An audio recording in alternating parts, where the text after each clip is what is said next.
অষ্টাদশ অধ্যায় গীতার তত্ত্বসার মোক্ষযোগ। অর্জুন বললেন, হে কৃষ্ণ, সন্ন্যাস এবং ত্যাগের মধ্যে প্রভেদ কি আমাকে বলুন। শ্রীকৃষ্ণ বললেন, হে অর্জুন, কাম্যফল ত্যাগ হল সন্ন্যাস এবং কর্মে ফলাকাঙ্ক্ষা ত্যাগই হল ত্যাগ। যজ্ঞ, দান, তপস্যা প্রভৃতি কর্ম ত্যাগ করা যায় না, কারণ ইহাতে মন পবিত্র হয়। নিত্যকর্ম ত্যাগে পাপ জন্মে, ইহা তামস ত্যাগ। কষ্টকর বলিয়া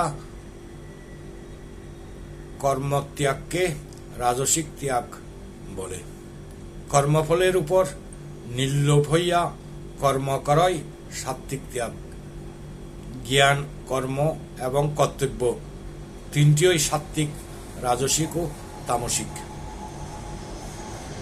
বুদ্ধিও তিন প্রকার এবং সুখও তিন প্রকার। সর্বজীবে আত্মতত্ত্ব জ্ঞানই সাত্ত্বিক জ্ঞান। প্রতি জীবেরে অন্তরাত্মা পৃথক জ্ঞান নয় রাজসিক জ্ঞান।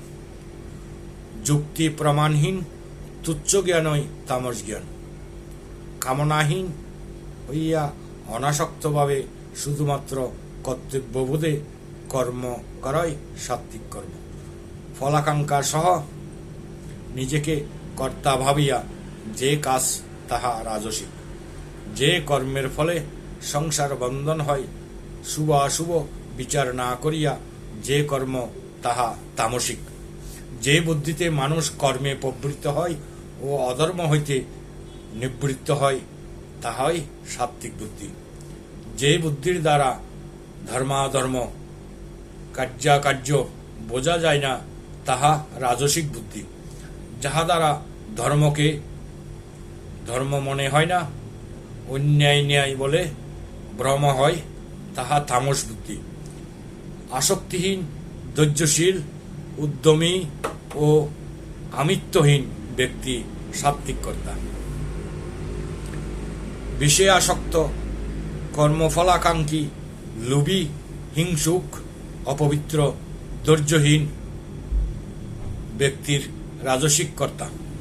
কর্তব্য অবহেলাকারী, বিবেচনাহীন, অবিনয়ী, পরের অপমানকারী, অলস, দুঃখিত ও দীর্ঘসূত্রী ব্যক্তি তামস কর্তা।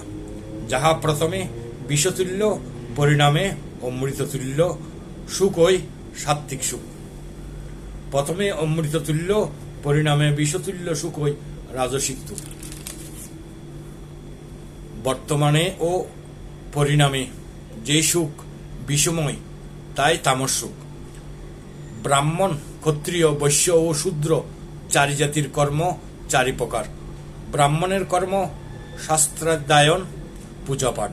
ক্ষত্রিয়ের কর্ম যুদ্ধ, রাজ্য চালনা। বৈশ্যের কাজ চাষ করা। শূদ্রের কর্ম উপরোক্ত তিন জাতির সেবা করা। নিজ ধর্মানুসারে কাজ করলেই সিদ্ধি লাভ হয়। পরধর্মাপেক্ষা নিজ ধর্ম সবসময়ই উত্তম।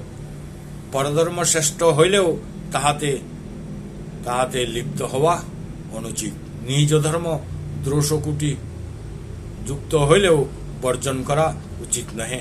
পৃথিবীতে কোনো কর্মই দোষমুক্ত নহে। অতএব শ্রী ভগবানে সর্বকর্মফল অর্পণ করিয়া অনাসক্তভাবে কাজ করিতে হয় এবং সকল কর্মত্যাগ পূর্বক শ্রী ভগবানে আত্মসমর্পণ করিতে হইবে। ইহার ফলে মুক্তিলাভ অবশ্যম্ভাবী। শ্রীকৃষ্ণের উপদেশামৃত শ্রবণে অর্জুনের মানসিক দুর্বলতা দূর হইল।